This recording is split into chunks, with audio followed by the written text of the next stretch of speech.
Selected Works of Mao Zedong, Volume 1.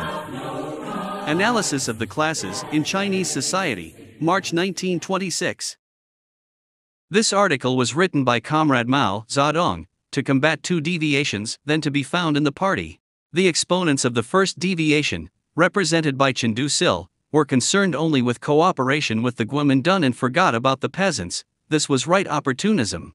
The exponents of the second deviation, represented by John Guodao, were concerned only with the labor movement, and likewise forgot about the peasants. This was left opportunism. Both were aware that their own strength was inadequate, but neither of them knew where to seek reinforcements or where to obtain allies on a mass scale. Comrade Mao Zedong pointed out that the peasantry was the staunchest and numerically the largest ally of the Chinese proletariat, and thus solved the problem of who was the chief ally in the Chinese Revolution. Moreover, he saw that the national bourgeoisie was a vacillating class, and predicted that it would disintegrate during the upsurge of the revolution, with its right wing going over to the side of imperialism. This was borne out by the events of 1927. Who are our enemies? Who are our friends? This is a question of the first importance for the revolution. The basic reason why all previous revolutionary struggles in China achieved so little was their failure to unite with real friends in order to attack real enemies. A revolutionary party is the guide of the masses, and no revolution ever succeeds when the revolutionary party leads them astray. To ensure that, we will definitely achieve success in our revolution and will not lead the masses astray, we must pay attention to uniting with our real friends in order to attack our real enemies.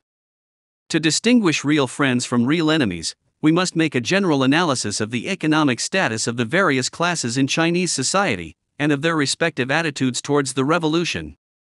What is the condition of each of the classes in Chinese society? The landlord class and the comprador class. In economically backward and semi-colonial China, the landlord class and the comprador class are wholly appendages of the international bourgeoisie, depending upon imperialism for their survival and growth. These classes represent the most backward and most reactionary relations of production in China, and hinder the development of her productive forces. Their existence is utterly incompatible with the aims of the Chinese Revolution. The big landlord and big comprador classes in particular always side with imperialism, and constitute an extreme counter-revolutionary group. Their political representatives are the Étatistes and the right wing of the Kuomintang. The middle bourgeoisie. This class represents the capitalist relations of production in China, in town and country. The middle bourgeoisie, by which is meant chiefly the national bourgeoisie, is inconsistent in its attitude towards the Chinese Revolution. They feel the need for revolution and favor the revolutionary movement against imperialism and the warlords when they are smarting under the blows of foreign capital and the oppression of the warlords. But they become suspicious of the revolution when they sense that, with the militant participation of the proletariat at home and the active support of the international proletariat abroad, the revolution is threatening the hope of their class to attain the status of a big bourgeoisie. Politically, they stand for the establishment of a state under the rule of a single class, the national bourgeoisie. A self-styled true disciple of Dai Jitao wrote in the Qinbao, Peking, "Raise your left fist to knock down the imperialists and your right to knock down the communists." These words depict the dilemma and anxiety of this class. It is against interpreting the Kuomintang's principle of the people's livelihood according to the theory of class struggle, and it opposes the Kuomintang's alliance with Russia and the admission of communists and left-wingers. But its attempt to establish a state under the rule of the national bourgeoisie is quite impracticable, because the present world situation is such that the two major forces, revolution and counter-revolution, are locked in final struggle. Each has hoisted a huge banner. One is the red banner of revolution held aloft by the Third International, as the rallying point for all the oppressed classes of the world. The other is the white banner of counter-revolution held aloft by the League of Nations, as the rallying point for all the counter-revolutionaries of the world. The intermediate classes are bound to disintegrate quickly, some sections turning left to join the revolution, others turning right to join the counter-revolution. There is no room for them to remain independent. Therefore, the idea cherished by China's middle bourgeoisie of an independent revolution in which it would play the primary role is a mere illusion. The petty bourgeoisie. Included in this category are the owner peasants, the master handicraftsmen, the lower levels of the intellectuals, students, primary and secondary school teachers, lower government functionaries, office clerks, small lawyers, and the small traders. Both because of its size and class character, this class deserves very close attention. The owner peasants and the master handicraftsmen are both engaged in small-scale production. Although all strata of this class have the same petty bourgeois economic status, they fall into three different sections. The first section consists of those who have some surplus money or grain, that is, those who, by manual or mental labor, earn more each year than they consume for their own support.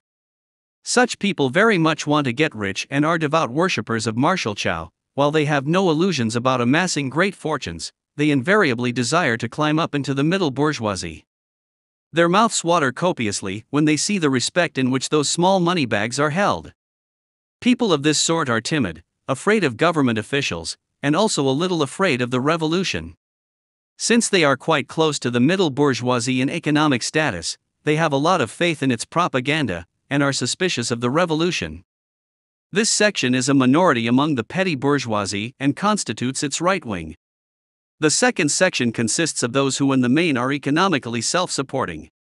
They are quite different from the people in the first section. They also want to get rich, but martial chow never lets them. In recent years, moreover, suffering from the oppression and exploitation of the imperialists, the warlords, the feudal landlords and the big comprador bourgeoisie, they have become aware that the world is no longer what it was.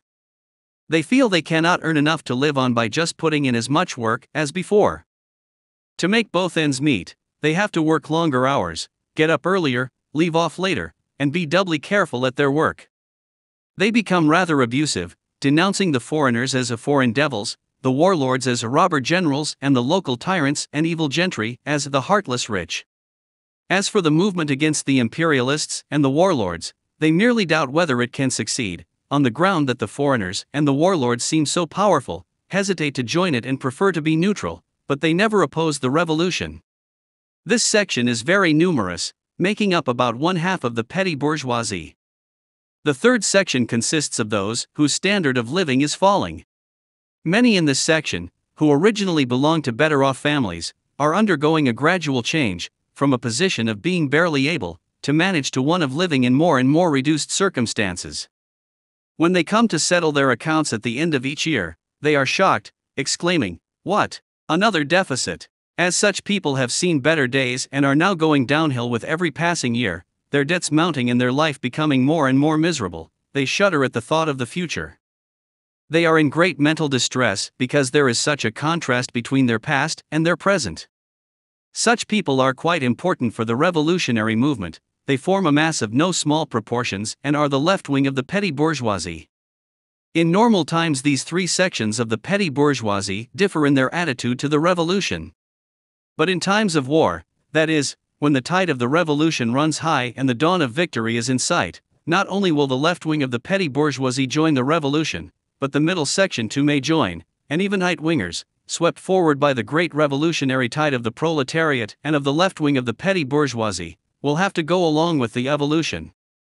We can see from the experience of the May 30th movement of 1925, and the peasant movement in various places, that this conclusion is correct. The semi-proletariat. What is here called the semi-proletariat consists of 5 categories. 1. The overwhelming majority of the semi-owner peasants. 2. The poor peasants. 3. The small handicraftsmen. 4. The shop assistants. And 5. The peddlers. The overwhelming majority of the semi-owner peasants together with the poor peasants constitute a very large part of the rural masses.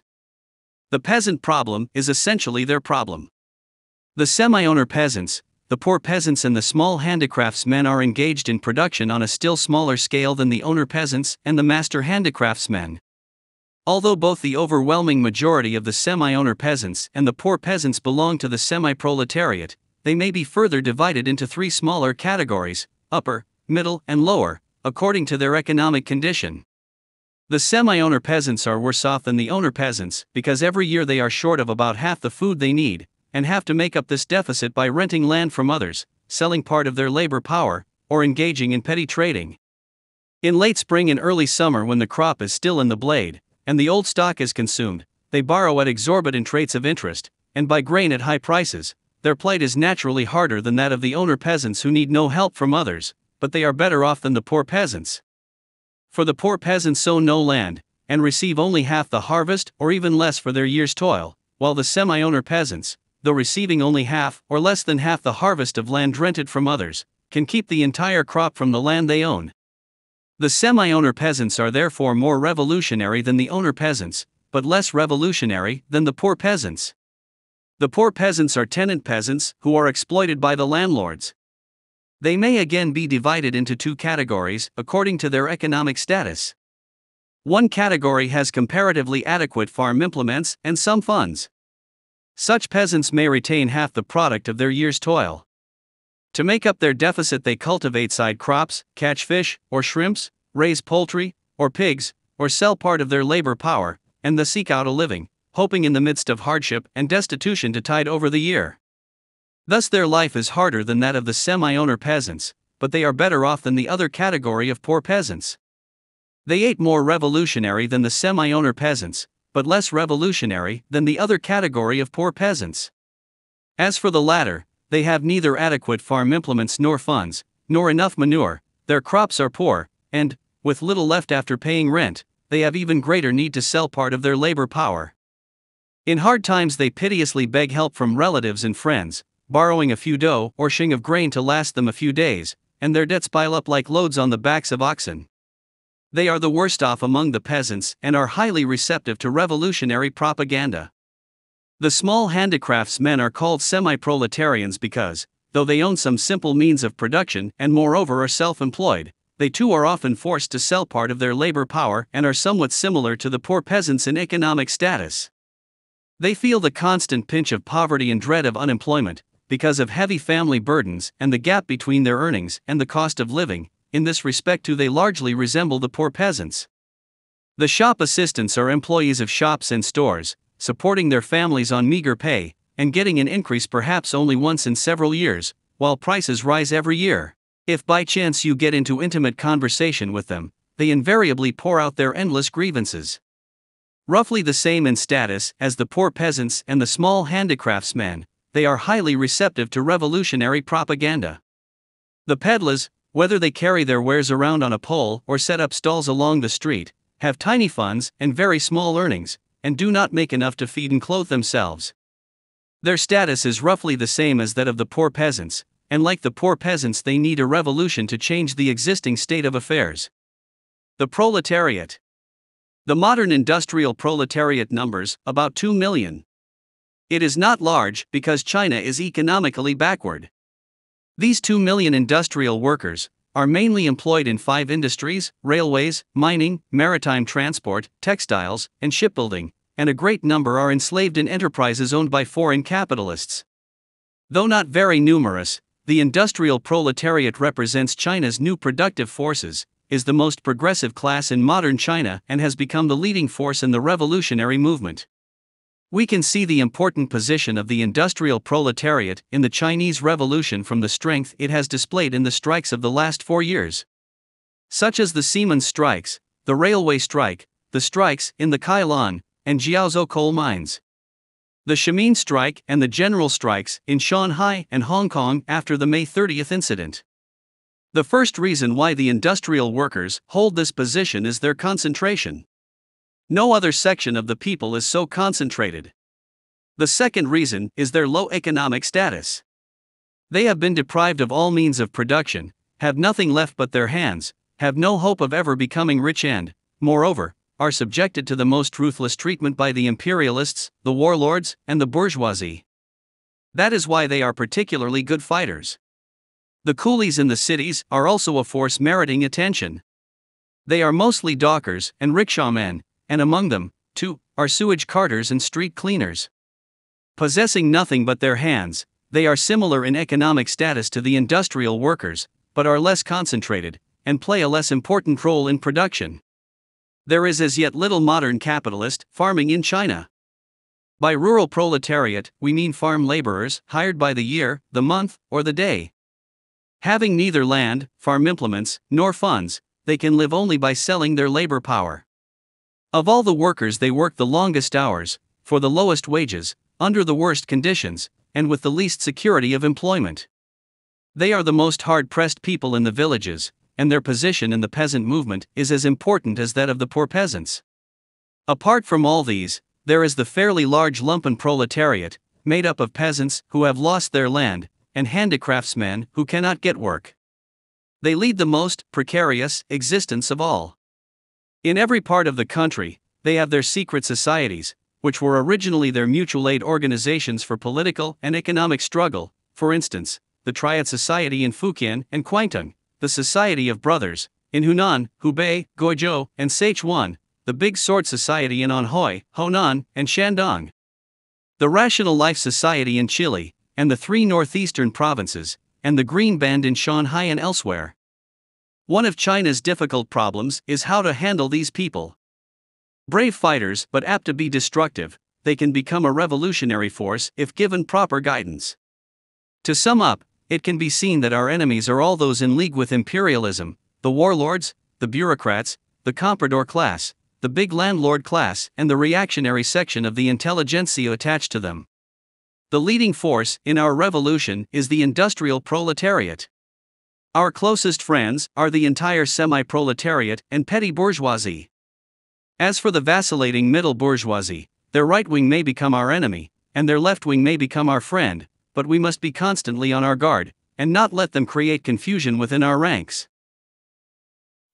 Debout les damnés de la terre, debout les forçats de la faim, la raison dans son cratère, c'est l'éruption de la faim. Du passé, faisons table rase, sous l'esclave, debout, debout. Le monde va changer de base, nous ne sommes rien, soyez